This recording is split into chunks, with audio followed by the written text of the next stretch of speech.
The American Bus Association presents Motorcoach Travel News. Here's Dan Ronan. Hello and welcome to the 6th edition of the American Bus Association's Motorcoach Travel News. I'm Dan Ronan, and we're coming to you today from Athens, Georgia, and Grip Productions. Now our top story. The American Bus Association goes to Congress to promote motorcoach safety.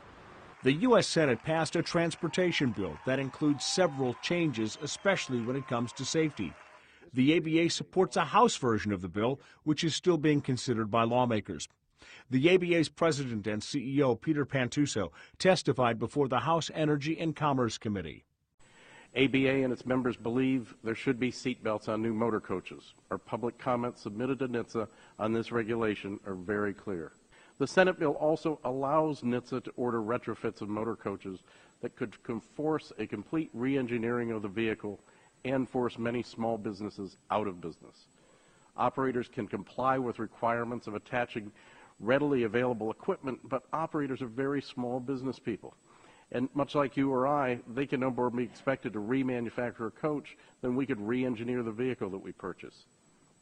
ABA President and CEO Peter Pantuso joins us. Pete, there's been some movement with a 90-day extension. Now, the ABA, in terms of a transportation bill, has been supporting the House bill as compared to the Senate bill. Tell me why. There's been a lot of activity with transportation in both the House and the Senate. And as you said, we testified before the House Energy and Commerce Committee. They were looking at the differences between safety provisions between the House bill and the Senate bill. We know that there are safety provisions in both bills. We think both bills have the same end goal, but the House bill is just a better way to get there. It uses common sense, uses engineering, and it uses science as its basis to get to good practices and develop better standards for safety in the motor coach industry. So this 90-day extension then gives some time then to continue try to wrestling the differences between the House and Senate. Well, the House and Senate have both been working toward the same goal in a big transportation bill and reauthorization, something they do about every 6 or 7 years. Problem has been, well, the Senate's passed their bill, the House hasn't yet. Everybody's trying to figure out where the dollars are coming from, and everyone's looking for votes right now to get a House bill through Congress. Then they'll go to the conference committee. Let's switch gears just a little bit because we know that marketplace registration is now started April 4th. A lot of excitement, a lot of activity. Yeah, Marketplace started registering delegates about 2 weeks ago, and we've had hundreds and hundreds of people register so far. I've never seen such an influx of registration in the more than 15 years I've been at the association.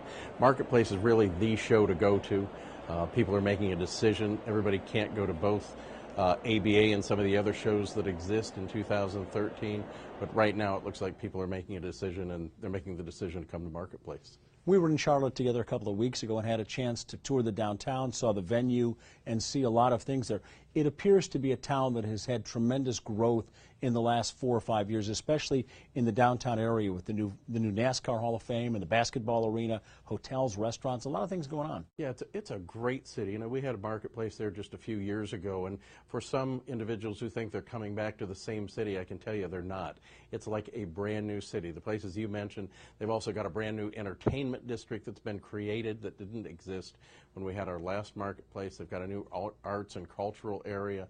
The symphony plays there. There's so much going on, so many restaurants that have popped up in Charlotte. I think just inside the Beltway downtown area, which is relatively small when you think about it compared to a New York or Washington, D.C., but they've got about 170 restaurants just in that downtown area. So they've got something for everybody, and the people could not be friendlier or more excited about having Marketplace come back. And ABA, building off of Grapevine, has a lot of really interesting things that are in the works. Well, yeah, we had, as you well know, and the viewers will know, just a fabulous Marketplace at Grapevine. Grapevine, Texas did an outstanding job, but I can guarantee you we're going to do it one better in Charlotte. Charlotte's going to be the best Marketplace we've ever had. ABA President and CEO Peter Pantuso joining us on this edition of Motorcoach Travel News. MTN continues in just a moment, right after this break.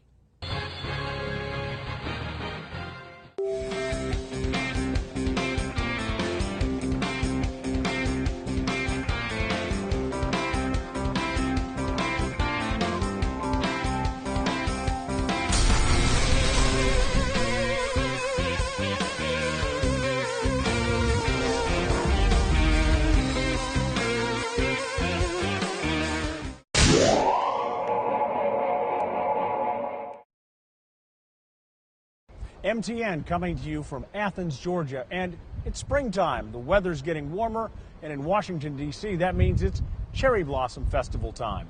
And in the ABA's top 100 events for motor coaches, the festival is number one. This is the 100th anniversary of the festival. In 1912, the mayor of Tokyo gave 3,020 trees to Washington, D.C. as a gesture of friendship.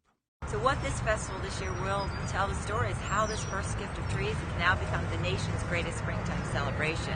Cherry blossom trees usually last about 50 years, but organizers say some of the original trees, about 100 of them, continue to bloom. More than 1 million people will come to Washington for the festival, and hundreds of motor coaches are taking thousands of people each day into Washington to see the trees. The festival's economic impact is estimated at $126 million. We really depend on these motor coaches to come to the city of Washington all year round. And spring, of course, is the big time of the year. If the weather cooperates, the cherry blossoms should be in bloom for another couple of weeks.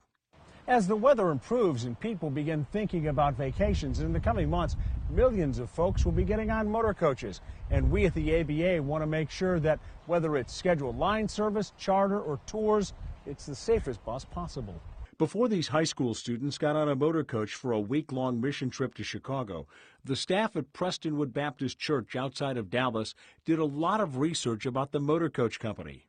Chicago is one of the areas we've been consistently over the last 5 years. To pick a safe motor coach company, church leaders used common sense, did their homework, and followed the ABA's guidelines. We're going to look at established companies first, you know, those that have great records in the past and in heading into the future. We look at the age of the motor coaches that they provide us. Are they current or not? Are they older vehicles, older? The other thing we look at is their safety records, you know, and their safety ratings to see where they stack up. And on this trip, Prestonwood is doing business with Gotta Go Express Trailways, an ABA member from Fort Worth, and its owner-operator attends church there.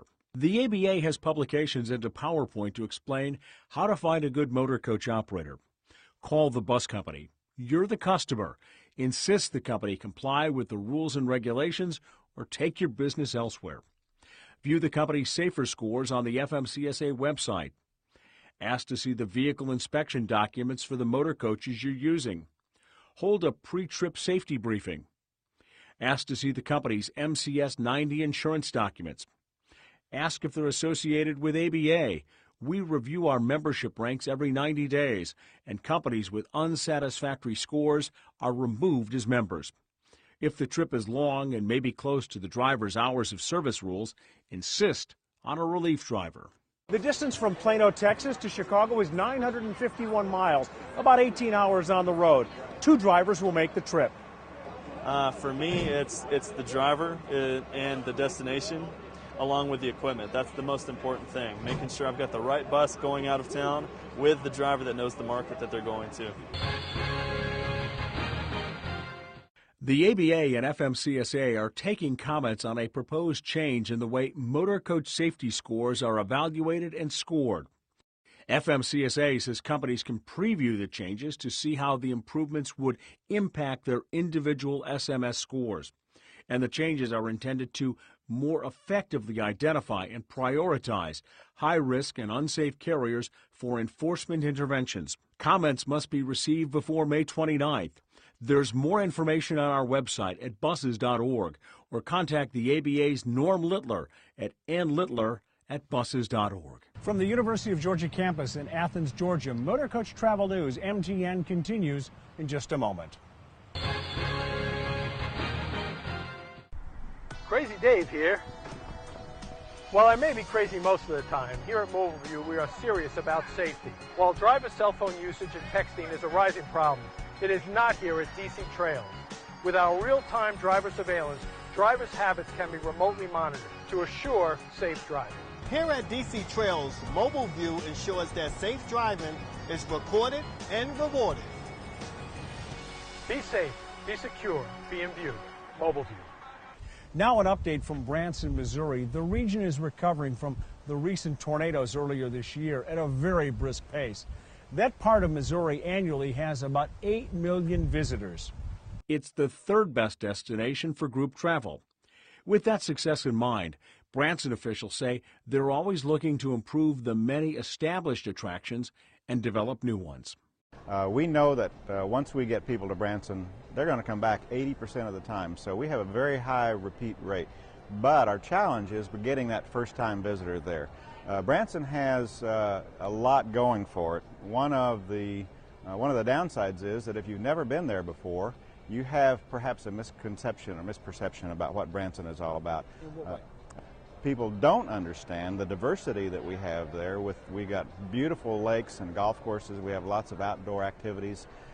Plus, we have the great live entertainment that we are particularly known for. Summers says a few years ago the perception was that Branson was just about country music and senior citizens. The region's tourism officials are expanding their base.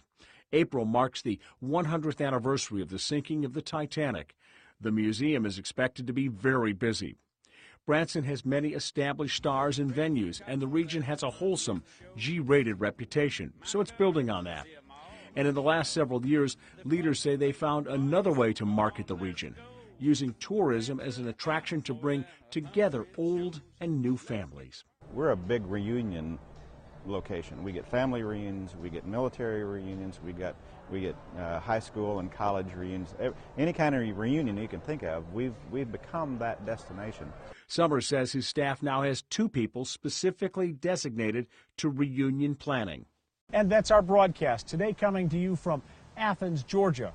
I'm Dan Ronan for the American Bus Association. As always, if you have story suggestions, drop me an email at dronan@buses.org. Thanks for watching MTN, and we'll see you here back next month.